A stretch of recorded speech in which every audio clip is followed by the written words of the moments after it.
So, welcome to this a little Christmas edition YouTube video for you. I was just in the process of putting my Christmas newsletter together and I was looking for a header. And as always happens when I'm making my newsletters, I always think, oh, I'll create some new images to put in them. And this is one of them. I decided to play and create this to make it a bit Christmassy. Now, I am going to walk you through this step by step as much as I possibly can. There's a couple of little points at which I might jump around a little bit and just tell you about how I got there rather than do the whole thing because that would take a little bit too long. But hopefully, this will give you an idea of one, a little bit of creativity possibilities, two, how my mind works sometimes, and three, how you can bring images on top of each other, blend them, that kind of thing, just very quickly in about 10 minutes. So the first image I started with was this image. Now, what I am going to do is just show you, this is the edited version. I'm just going to reset it back to the beginning. Now, I found this image earlier. I was making a header for a Facebook group and I wanted something that was like not too, it was interesting, but not too woody. It was just, I was looking for a sort of leafy image. I quite like this. I can see this has got something about it, but the color is very flat and the light is very flat. So quite often, if I'm not sure whether to make an effort with too much post-processing, I just click the auto button just to see what's there. Now you can see this has done quite a good job, but it's thrown it a little bit too light for me. So I'm just going to dial back the whites a tiny little bit and just the exposures just back a little bit. So the whole thing is not sort of blurring, glaring in your face. What I also want to do is make sure the water droplets are really detailed. So I'm just going to pull back on the highlights so you can immediately see they've come back a little bit. Then what I'm just going to do is just push the dehaze. I don't use dehaze very much, but in this situation, I think it's quite good for just adding a little bit of a purpley punch and a feel to this image. Quite often I do go round around a little bit and I feel that I can now maybe just pop a little bit of white back into this, just lift it a very tiny bit. So this is going to be my base image, okay? This is going to be my natural woody image that I am then, for Christmas, going to add sparkles and glitters to, just because I can. So what we're going to do is we're going to go and explore how to do this. Now, I have already got a whole load of images in my back catalogue because the other day I gave a presentation to Conversation all about when the sun goes down, ICM photography. So it was using a lot of artificial lights and that kind of thing. And I actually took myself to a garden centre to make the images, especially for the course. And this was just a photograph of some lights in a bowl, which I made, I quite liked. Then what I did was I throw my camera completely out of focus to make this one, to create this like lovely, I never know how to say it, bokeh, to create these lovely like round balls of light, which were a little bit softer. And then the same thing again, I just twisted the lens with ICM while I made the picture. And this was, let's see, this is 1 second, the shutter speed. I held my camera and twisted the lens while I made the image. And love this kind of like this spreading of wriggles and squiggles of light. Now, what I did was I thought these were lovely, all three of them. And before I've started creating this, I actually made this the other day for when I did the presentation. And this is those three images on top of each other brought together. I can't remember the blend mode exactly, but it was either lighten blend mode or overlay blend mode. And I just put each of them on top of them. They're all at 100%. And I created this image and brought it back into Lightroom. So I've got this one ready to go, even though it is three images that have come together. Now, not content with all this glitter and light and balls and thinking how lovely it is, I thought, why not see what else I have? I've got this one. And again, this was at the garden centre as well. And this is some Christmas tree ornaments. And I just love the pinks, the golds, the yellows. I love how rich the colours are in this one. The light is not too sort of discreet. The light's not too harsh or detailed. So these kind of like just like really gentle little squiggles that might appear. But I'm thinking this is going to bring more colour to the image more than anything else. And then I just saw what else I had, and I quite like this one. It's very, very gentle, this one, compared to the other ones, but it might just add a lovely sort of texture in places. So we're going to have a look at these. So we are going to bring this last one here and this second one there. And we're going to bring the other one that I've already edited, and then we're going to take the leaf picture across there. Okay.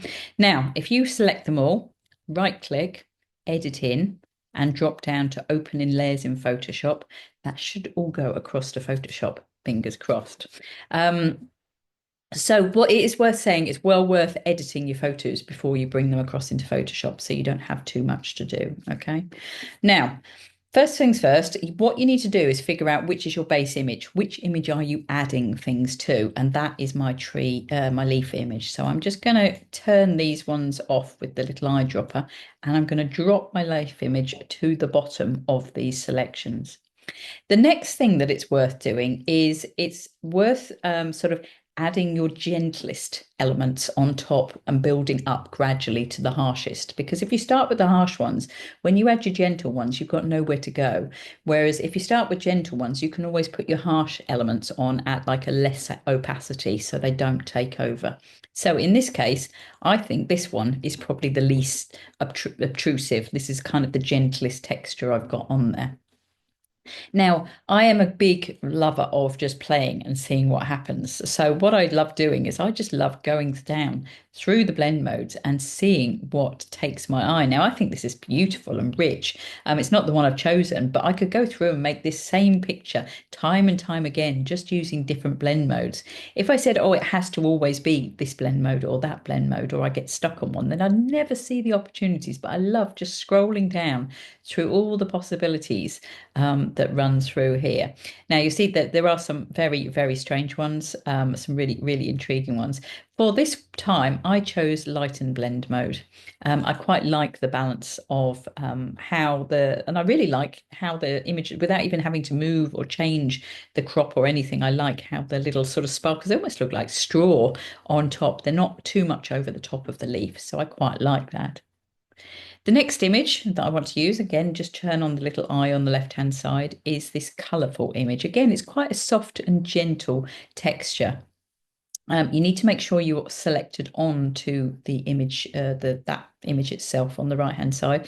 And then again, I just went through and sort of explored. And again, there's so many different ways of exploring this and seeing what comes out. This time, however, I really quite liked the effect that soft light gave me. I quite like overlay, but I felt it was just a little overpowering with the color. So I'm going to go with soft light on this one. So far we're building them up. The first one was light and blend mode. This is overlay.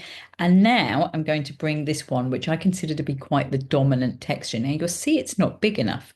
So what I'm going to do is click on it and drag it out to the corner. Now, it stayed in its same dimensions. If you wanted to fill up, you just need to press the key and spread it over. You can turn it around, you can turn it upside down, you can spread it out even further, you can do whatever you want. But just for simplicity, I'm just going to make it exactly the same size. Now, again, we're just looking to add a bit of sparkle and a bit of joy.